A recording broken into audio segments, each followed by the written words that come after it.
एक तो कल निफ्टी ना दो इंपॉर्टेंट लेवल्स के नीचे बंद हुआ। 20 डे एक्सपोनेंशियल मूविंग एवरेज और even 20 week exponential moving average, दोनों के कल निफ्टी नीचे बंद हुआ और सिर्फ अब एक इंपॉर्टेंट लेवल के ऊपर ट्रेड कर रहा है मूविंग एवरेज में, वो है 200 डे सिंपल मूविंग एवरेज, जहां पर आपका पहला सपोर्ट है।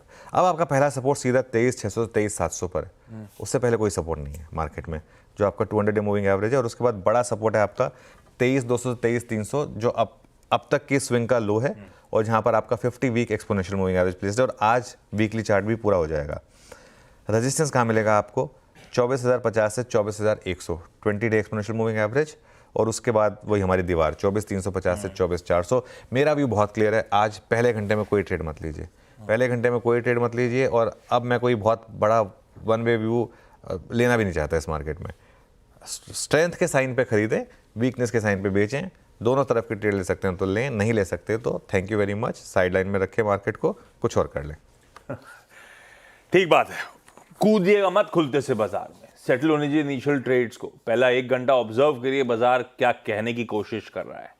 गाइड करने के लिए होंगे स्क्रीन्स पे, जुड़े रहिएगा सीएनबी सहवाग के साथ। अगर कुछ क्लैरिटी आ रही होगी स्क्रीन्स पे तो बट ऑब्वियस है, इसी प्लेटफॉर्म पे वो सबसे पहले बताई जाएगी और सबसे पहले लब की जाएगी वो अपॉर्चुनिटी। निफ्टी बैंक, देखिए निफ्टी बैंक अभी भी स्ट्रांग है और निफ्टी बैंक में अभी भी मैं कहूँगा ब्रेकडाउन नहीं है। कल का जो मूव था वो ब्रेकडाउन नहीं है और इस मार्केट में मुझे लग रहा है कि निफ्टी बैंक फिर भी आपको अभी भी बचा के रख रहा है। निफ्टी बैंक नहीं, आप ये अगली लाइन में ग्राफिक गलत लिखा है तो उसको दिखाइएगा मत। निफ्टी बैंक ने एक चीज़ जो अच्छी की, वो सारे मूविंग एवरेजेस के ऊपर बंद हुआ है।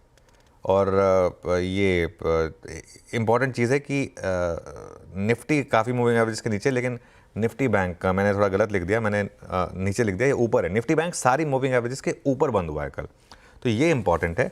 और निफ्टी बैंक में फर्स्ट सपोर्ट मिलेगा आपको 51,600 से 51,800 पर, जो कि आपका 10 day exponential moving average.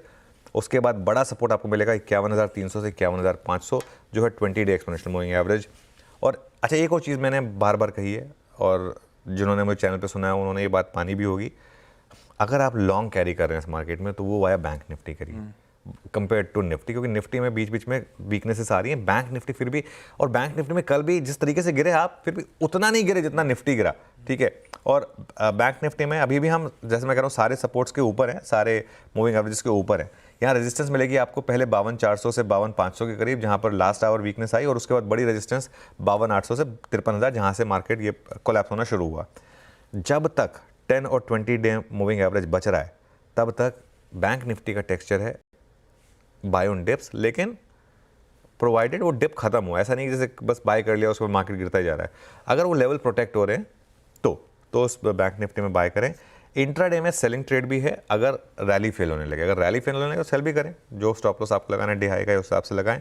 Again ये सारी की सारी जो अप्रोच है ना आशीष, ये कंपल्सिव ट्रेडर्स के लिए, वरना मार्केट में ज़रूरी नहीं है कि आप रोज़ रोज़ ट्रेडिंग करें। बिल्कुल, तो अपफ्रंट भी मेंशन